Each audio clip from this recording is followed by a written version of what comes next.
क्या आप लोगों से बात करने में हिचकिचाते हैं? क्या आप जानना चाहते हैं कि कैसे आप किसी को कम समय में अपना अच्छा दोस्त बना सकते हैं? ये किताब आपकी इन समस्याओं को सुलझाने में आपकी मदद करेगी। दूसरों से बात करना हमारी जिंदगी का एक अहम हिस्सा है। किसी अजनबी से बात करने में जितनी हिचकिचाहट आपको होती है, उतनी ही हिचकिचाहट उस अजनबी को आपसे बात करने में होती है। अगर ऐसे में आप किसी से बात करना चाहें तो आप इसकी शुरुआत कैसे करेंगे? इसके अलावा आप उस अजनबी की हिचकिचाहट को कम कर उसे खुद से बात करने के लिए कैसे तैयार करेंगे? ये किताब आपके इन्हीं सवालों का जवाब देती है। इसे पढ़कर आप सीखेंगे किसी अजनबी से बात करने की शुरुआत कैसे की जाती है, बात करने में बॉडी लैंग्वेज का क्या महत्व है, किस तरह किसी की आंखों की हरकतों से आप उसके स्वभाव के बारे में बता सकते हैं। पहला सबक, ज्यादा लोगों से मिलने से आप सेहतमंद रहते हैं और ज्यादा दिन तक जिंदा रहते हैं। अक्सर हम ये देखते हैं कि किसी को भी अजनबी से बात करने में हिचकिचाहट होती है। लोग हमेशा अपनी जान पहचान के लोगों में ही रहना चाहते हैं और अगर उन्हें कुछ अजनबी लोगों के बीच में बैठा दिया जाए तो वे बहुत जल्दी ऊब जाते हैं। अगर आपने कभी ट्रेन या बस में सफर किया हो तो आपने देखा होगा कि एक ही सीट पर बैठने वाले दो लोग आपस में बात नहीं करते। जो लोग हमेशा नए लोगों से मिलते और बात करते रहते हैं वे सेहतमंद रहते हैं।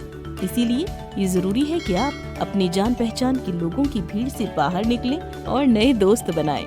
इससे आप ज्यादा दिन तक जिंदा रह पाएंगे। जब आप नए लोगों से मिलें तो ये जरूरी है कि आपके बीच होने पर उन लोगों को अच्छा महसूस हो और आपसे अच्छे से बात करेंगे। अगर आप उन्हें पसंद आएंगे तो वे आपका स्वागत करेंगे और आपसे अच्छे से बात करेंगे। आप अपने बात करने के तरीके से अपने अंदर का आत्मविश्वास लोगों के सामने ला सकते हैं, जिससे वे आप पर भरोसा करने लगेंगे। इसके अलावा एक स्टडी में पाया गया कि जो लोग ज्यादा लोगों से मिलते हैं वे ज्यादा दिन तक जिंदा रहते हैं। 1979 में Harvard school of health and science ने 35 से 65 साल के 7000 लोगों पर 9 साल तक स्टडी की। ये स्टडी डॉक्टर लीजा बर्कमैन ने की थी। इस स्टडी में पाया गया कि जो लोग दूसरे लोगों से ज्यादा घुलते मिलते थे उनकी मौत बीमारी से नहीं हुई।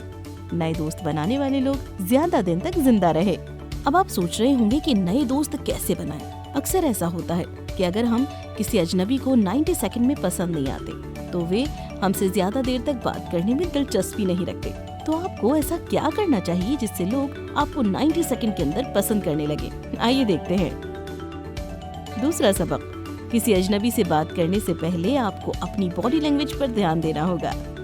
जब आप किसी भी अजनबी से बात करने जाएं तो ये जरूरी है कि आप अपनी बॉडी लैंग्वेज पर खास ध्यान दें। आपकी बॉडी लैंग्वेज से होने वाले दोस्त को ये लगना चाहिए कि आप भरोसेमंद हैं और आपसे बात करना ठीक होगा।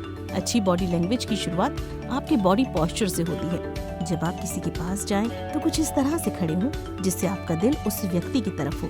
दूसरे शब्दों में आप अपने शरीर के बाएं हिस्से को आगे कीजिए। इससे ये जाहिर होता है कि आप विनम्र हैं और खुलकर बात कर सकते हैं। इसके बाद आपको अपनी आंखों पर ध्यान देना होगा। आप सामने वाले से आंखें मिलाइए। इससे आपका आत्मविश्वास जाहिर होता है। जब वो व्यक्ति आपकी तरफ देखे तो आप हल्का सा मुस्कुराइए, जिससे ये लगने लगे कि आप एक अच्छे दोस्त बन सकते हैं। इसके बाद आप उनसे बात की शुरुआत करने के लिए कुछ हेलो जैसे शब्द का इस्तेमाल कीजिए। आप उन्हें पहले अपना नाम बताइए जिससे वे आपको जान सके और फिर वे भी आपको अपने बारे में बता सके। जब वे अपना नाम बताएं तो आप उनके नाम को दोहराइए जिससे वो नाम आपको याद हो जाए। इसके बाद आप उस व्यक्ति की तरफ थोड़ा सा झुकिए। आप इस तरह से झुकिए कि उसे इस बात का एहसास ना हो। आप जान पहचान करने के लिए उनसे हाथ भी मिला सकते हैं। अगर आप किसी से बात की शुरुआत करते वक्त इन बातों का ध्यान रखेंगे तो वो व्यक्ति अंदर ही अंदर समझ जाएगा कि आप भरोसेमंद हैं और वो आपसे दोस्ती कर लेगा। तीसरा सबक, बात करने से पहले ही आप ये तय कर लीजिए कि आपको उससे क्या बात करनी है। जब भी आप किसी से बात की शुरुआत करें तो ये जरूरी है कि आप उससे उसी के बारे में बात करें जिसमें उसे और आपको रुचि हो।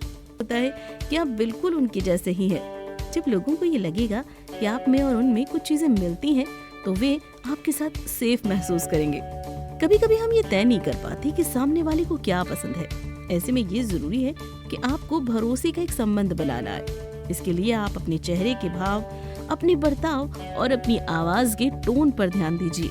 इससे उस व्यक्ति से आप एक अच्छा कनेक्शन बना पाएंगे। एक अच्छा कनेक्शन बनाने के लिए आपको एक सही अंदाज का इस्तेमाल करना होगा। सही अंदाज का इस्तेमाल इससे शुरू होता है कि आपको सामने वाले से क्या बात करनी है। ये आपकी बॉडी और आपके चेहरे के भाव का सही इस्तेमाल करता है। दूसरी तरफ जब आप ये सोचने लगते हैं कि आपको अपनी बात करते वक्त किन किन बातों को नहीं करना है, तब आप नेगेटिव होने लगते हैं और आपकी पहली मुलाकात आपकी आखिरी मुलाकात में बदल जाती है। इसीलिए सबसे पहले आप ये सोच लीजिए कि आपको क्या बात करनी है, जिससे आपका शरीर और आपका चेहरा उसी के हिसाब से अपने भाव को दिखाए। अगर आप ये तय कर लेंगे कि आपको क्या बात करनी है, तो उसकी झलक आप में अपने आप दिखने लगेगी। आपके चेहरे की मुस्कान, आपकी बॉडी लैंग्वेज, आपकी आवाज और आपका रवैया सभी आपकी जरूरत को समझकर अपने आप को उसके हिसाब से ढाल लेंगे और आप अच्छे से बात कर पाएंगे। लेकिन अगर आप ये सोचेंगे कि आपको क्या नहीं बोलना है, तो आपका शरीर उस नहीं बोलने वाली बात के हिसाब से अपने आप को ढालेगा, जिससे आपका काम बिगड़ सकता है। चौथा सबक, दूसरों का भरोसा जीतने के लिए ये जरूरी है कि आपकी बॉडी लैंग्वेज आपके शब्दों से मिले। सबसे पहले आपको ये जानना होगा कि बॉडी लैंग्वेज को किस तरह से इस्तेमाल कर सकते हैं। बॉडी लैंग्वेज के 2 तरीके होते हैं, ओपन और closed body language. Open body language में आप अपना दिल खोल कर बात करते हैं। इसमें आपके चेहरे के भाव हमेशा बदलते रहते हैं और आपके बात करने के तरीके से ये साफ पता चलता है कि आप बात करने के लिए उत्सुक हैं। जब आपका और सामने वाले का दिल आमने सामने होगा, तब आप सामने वाले से एक अच्छा रिश्ता बना सकते हैं। दूसरी तरफ क्लोज्ड बॉडी लैंग्वेज में आपके चेहरे पर कोई भाव नहीं रहता और आपका दिल सामने वाले से छुपा हुआ होता है, जिससे आपके बीच अच्छा कनेक्शन नहीं बन पाता। इससे आपके अंदर की बेचैनी और परेशानी साफ साफ नजर आती है और आप सामने वाले पर एक अच्छा इंप्रेशन नहीं बना पाते। क्लोज्ड बॉडी लैंग्वेज का सबसे अच्छा एग्जाम्पल है हाथों को मोड़कर खड़े होना या बातें करना। इसीलिए किसी से बात करने से पहले आप ये देख लीजिए कि क्या आपके शरीर और आपके मुंह से एक ही बात निकल रही है या अलग अलग। इसलिए आप जो भी बोले उसकी झलक आपकी आवाज और आपकी बॉडी लैंग्वेज में दिखनी चाहिए। अगर इन सभी में तालमेल नहीं है, तो आपके अंदर का आत्मविश्वास पूरी तरह से बाहर नहीं आ पाएगा और आप सामने वाले से अच्छा कनेक्शन नहीं बना पाएंगे। एग्जाम्पल के लिए आप अपने उस दोस्त को ले लीजिए जो खुलकर बैठा है, हंसकर बातें कर रहा है और उसके चेहरे के भाव भी ठीक है। ऐसे दोस्त को आप देखकर ही बता देंगे कि वो खुश है। लेकिन अगर आपका कोई दोस्त हाथ मोड़कर बैठा हुआ है, ज्यादा बातें नहीं कर रहा है, तो आप उसे देखकर बता सकते हैं कि वो किसी बात को लेकर परेशान है। जब आप किसी अजनबी से बात करने जाएं और उसे अंदर ही अंदर ये लगे कि आप थोड़े परेशान हैं, तो वो आपसे ज्यादा बात नहीं करना चाहेगा। इसीलिए ये जरूरी है कि आप अपनी बॉडी लैंग्वेज पर खास ध्यान दें। 5वां सबक, अगर आप दूसरों के हाव भाव की नकल करेंगे तो वे आपके पास होने पर सुरक्षित महसूस करेंगे। अक्सर आपने देखा होगा कि लोग उसी के पास रहना ज्यादा पसंद करते हैं जो उनके जैसे होते हैं। इस किताब की शुरुआत में हमने देखा कि कैसे कुछ लोग नए लोगों के साथ बातचीत करने में हिचकिचाते हैं। क्या आपने कभी सोचा कि ऐसा क्यों होता है? जब किसी के हाव भाव हमसे मिलते हैं, अंदर से लगने लगता है कि वो व्यक्ति हमारे जैसा है। ऐसे में हमें उस व्यक्ति में अपनापन महसूस होता है और उसके साथ रहने पर हम सुरक्षित महसूस करते हैं। इसीलिए अगर आप दूसरों के हाव भाव की नकल करें तो उस व्यक्ति को अपने आप अच्छे लगने लगेंगे और वो खुलकर आपसे बात करने लगेगा। हम हमेशा से ही दूसरों की आदतों की नकल करते आए हैं। एक छोटा बच्चा बड़ों की नकल करके ही बोलना सीखता है और हम बहुत सी चीजें सिर्फ इसलिए करते हैं क्योंकि दूसरे उसे कर रहे हैं। एग्जाम्पल के लिए, अगर आपके सारे दोस्त इंजीनियरिंग करने जा रहे हैं तो आप भी उनके साथ इंजीनियरिंग करने जाएंगे। ये इंसानों का स्वभाव होता है। अगर आप किसी को हंसता हुआ देखें तो आपको भी हंसने का मन करता है। किसी मूवी में अगर कोई इमोशनल सीन आ जाए तो आप भी इमोशनल हो जाते हैं। इसके अलावा जब हम किसी मूवी में कोई नया हेयर स्टाइल देखते हैं तो उसकी नकल करने लगते हैं। तेरे नाम और तारे जमीन पर इसके अच्छे एग्जाम्पल है। लोगों से बात करते वक्त उनकी नकल करने का मतलब है उनके हाव भाव की नकल करना। ऐसे में आप उनके बोलने के तरीके, उनके चेहरे के भाव और उनकी आवाज की गहराई की नकल कर सकते हैं। अपने पार्टनर की आवाज की नकल करने से आप उस पर काफी अच्छा असर डाल सकते हैं। अगर वो हल्की आवाज में बोल रहा है तो बेहतर है आप भी हल्की आवाज में ही बात करें। इससे आपके पार्टनर को आपसे बात करने में आसानी महसूस होगी। 6वां सबक, बात शुरू करने के लिए सवाल करना और सामने वाले की बातों में रुचि बनाए रखने के लिए सुनना बहुत जरूरी है। बातें शुरू करने का सबसे अच्छा तरीका है कि आप सामने वाले से सवाल पूछें।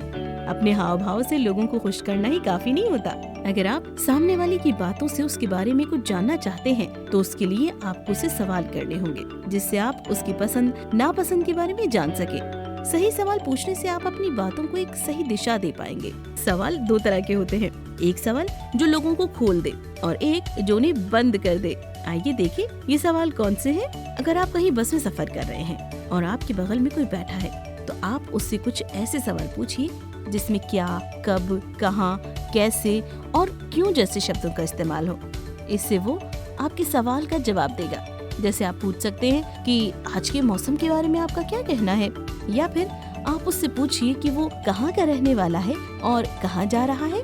दूसरी तरफ वे सवाल जो लोगों को बंद कर देते हैं, उनका जवाब अक्सर हाँ या ना में आता है। अगर आप उस व्यक्ति से पूछें क्या आप रोज सफर करते हैं, इसका जवाब वो हाँ या ना में दे सकते हैं। शायद आपके साथ कभी ऐसा हुआ हो जब आप किसी को अपनी कोई परेशानी बता रही हो या किसी को कुछ समझा रही हो, तभी वो आपकी बात काट कर कुछ बोलने लग जाए। ऐसे में आपको उसका बोलना अच्छा नहीं लगेगा। ये बात दूसरों पर भी लागू होती है, इसलिए सुनना भी बेहद जरूरी है। आप इस बात का ध्यान रखें कि अगर सामने वाला कुछ बोल रहा है तो आप उसकी बात को काटिए मत। एक बार जब उसकी बात पूरी हो जाए तब आप उसका जवाब दीजिए।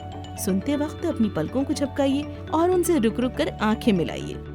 7वां सबक, आप किसी की आंखों की हरकतों से उसके स्वभाव के बारे में बता सकते हैं। 1970 में रिचर्ड बेंटलर और जॉन ग्रिंडर ने लोगों के हाव भाव को देखकर और उनसे बात करके उनके स्वभाव के बारे में जानकारी हासिल करने की कला खोजी। इसे न्यूरोलिंग्विस्टिक प्रोग्रामिंग कहा जाता है। उन्होंने देखा कि लोग किसी चीज को देखकर, सुनकर या महसूस करके अपने आसपास की चीजों को समझते हैं। अक्सर लोग इन 3 चीजों का इस्तेमाल करते हैं, पर जिसका इस्तेमाल वे सबसे ज्यादा करते हैं वही उनके स्वभाव के बारे में बताता है। वे जो अपने आसपास की चीजों को देखकर उसे समझते हैं, वे बहुत तेजी से बात करते हैं। वे हमेशा अपने लुक्स और चीजों की खूबसूरती की परवाह करते हैं। अगर आप उनसे सवाल करें आपको उस जगह की कौन सी चीज अच्छी लगी, तो वे अपने अगल बगल कुछ इस तरह से देखेंगे जैसे वे किसी को ढूंढ रहे हों या अपने आसपास की चीजों में जवाब खोज रहे हों। जो अपने आसपास की चीजों को सुनकर महसूस करते हैं वे ज्यादा बातें करना पसंद करते हैं। उन्हें गानों से और शब्दों से प्यार होता है। वे लोगों को पढ़ाना या समझाना पसंद करते हैं। अगर आप उनसे वही सवाल करें तो वे अपनी आंखों को कुछ इस तरह दाएं बाएं घुमाएंगे जैसे वो कुछ सुनने की कोशिश कर रहे हों। ऐसे लोग हमेशा और बताओ या सुना हुआ लगता है जैसे शब्दों का इस्तेमाल करते हैं। अंत में वे लोग जो चीजों को महसूस करते हैं वे कम और धीरे धीरे बोलते हैं। उनकी आवाज हल्की होती है और उन्हें सिंपल कपड़े पसंद होते हैं। अगर आप उनसे ये सवाल पूछें, वे अपनी आँखों को झुकाकर दाएं बाएं देखने लगेंगे। इस तरह से आप लोगों की आँखों की हरकत देखकर उनके बारे में बहुत कुछ बता सकते हैं। अगर आपको सामने वाले के स्वभाव के बारे में नहीं पता है तो आप उसकी आँखों को देखिए, जिससे आपको उनके बारे में पता चले। इस तरह से आप अपने आप को उनके हिसाब से ढाल सकते हैं और उससे अच्छे से बात कर सकते हैं। कुल मिलाकर नए लोगों से मिलने से और उनसे बात करने से हम सेहतमंद रहते हैं और ज्यादा दिन तक जिंदा रह सकते हैं। दूसरों से दोस्ती की शुरुआत उनसे बात करने से होती है, इसीलिए ये बहुत जरूरी है कि आप दूसरों से इस तरह से बात करना सीखें जिससे वे आपके साथ होने पर सुरक्षित महसूस करें। बॉडी लैंग्वेज का इसमें बहुत अहम हिस्सा होता है। दूसरों से बात करने के अलावा उन्हें सुनना भी जरूरी है, जिससे हम उनको अच्छे से जान सकें। क्या करें? अपनी आवाज पर इस पाएं। जब आप देखें कि आपका पार्टनर आराम से बात कर रहा है और आप बहुत तेज बात कर रहे हैं, तो आप अपनी बोलने की स्पीड को उनके लेवल में ले आएं। इसके लिए आप सांस लेते वक्त अपने पेट में सांस खींचिए, ना कि अपने सीने में। इससे आपको आराम मिलेगा और आप आसानी से बात कर पाएंगे।